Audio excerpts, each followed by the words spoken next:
up to their usual dirty tricks, feeding their own people, stealing the food from their own people and selling it back to them at exorbitant prices. Now, you mentioned the World Food Programme. Very often it is the case that different agencies operating in Gaza don't know what other agencies are doing. But from Israel's point of view, we are adhering to the letter of the agreement. Hundreds upon hundreds of aid trucks are going in. Where there are shortages, they are shortages caused by the terrorist organization. Now, the agreement makes crystal clear that the 20-point agreement that we, hostage release framework that we agreed to with the interlocutors, with our US partners, they said very, very clearly that Gaza must be de-radicalized and disarmed. That means there will be no more Hamas in Gaza. Now, when there is no more Hamas in Gaza, that will mean that the people, the terrorists that steal the aid, will stop stealing the aid. Gaza must become de-radicalized, terror-free zone, posing no threat to both us and its own people. And the issue with aid is most certainly with Hamas, who are stealing the aid. That's the answer to that question. Next question I can see here is from David Clement from the News Forum. Does the Prime Minister's office have comment on the US resolution for a US-backed security force in Gaza? Thank you for that question, David Clement from the News Forum in Canada. I can share with you that Israel agreed to the 20-point framework. We continue to adhere to every single line of that framework.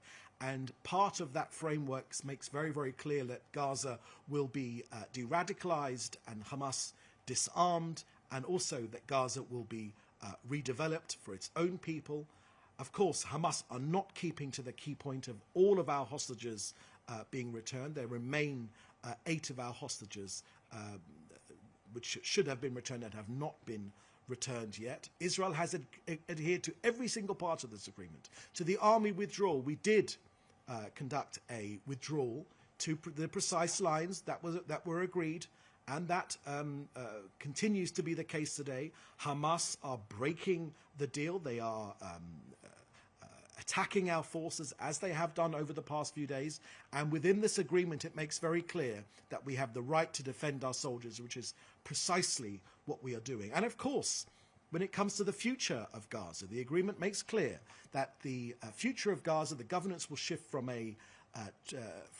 to a transitional technocratic Palestinian committee, apolitical, which means that will be no Hamas, no Palestinian Authority under international oversight, and of course this International Board of Peace, including President Trump and others, will oversee the process and Gaza's reconstruction. Together with that, the agreement also makes clear, and these are issues we're discussing right now, that there will be an international stabilization force within the agreement. All of these points are within the agreement. Israel is adhering to the agreement, and Hamas, unfortunately, are, as usual, in violation of the agreement. That said, you know that Israel has overall control over the security requirements in and over Gaza, and Israel takes that responsibility extremely seriously. October the 7th happened 2 years ago. We will not let that happen again. Our eyes are wide open when it comes to the threats to Israel and its people. Okay, next question is Or Shaked from Israel Hayom. Are you able to confirm whether the remains of another hostage will be transferred today? A Hamas announcement claimed that remains were found about an hour ago. Thank you for that question. I haven't got anything to share with you.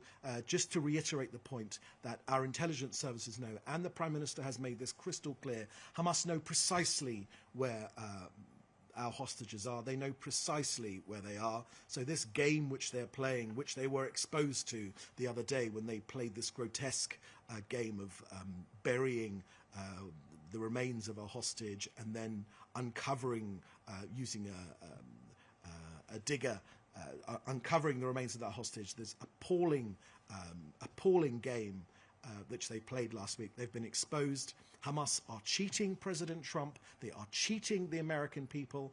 And as President Trump has made clear over the last couple of days, he knows very well what Hamas is up to, as do we, of course. So I haven't got anything more to share with you on that. Next question is from Bashar from Viore News Agency. Is Israel going to attack southern Lebanon? Thank you for that question, Bashar. There is a ceasefire agreement currently in place with Lebanon. There have been positive moves from the government of Lebanon to exert control over its own territory. But this agreement is different to past agreements because Israel has made clear that this is an agreement that will be enforced. Where there is a threat to our country, to Israel, from Hezbollah, either rearming or trying to embed themselves into positions, Israel will not let that happen. And we have made clear now that Lebanon can do more when it comes to enforcing that Hezbollah are not able to rearm and pose a threat to Lebanon as well as to Israel in the future. But the answer to your question is obviously I won't be sharing with you our operational matters, but Israel will enforce the ceasefire agreement. We would prefer that Lebanon enforce the ceasefire agreement, but in the absence of that happening, or not happening to a strong enough degree, Israel will enforce this ceasefire agreement.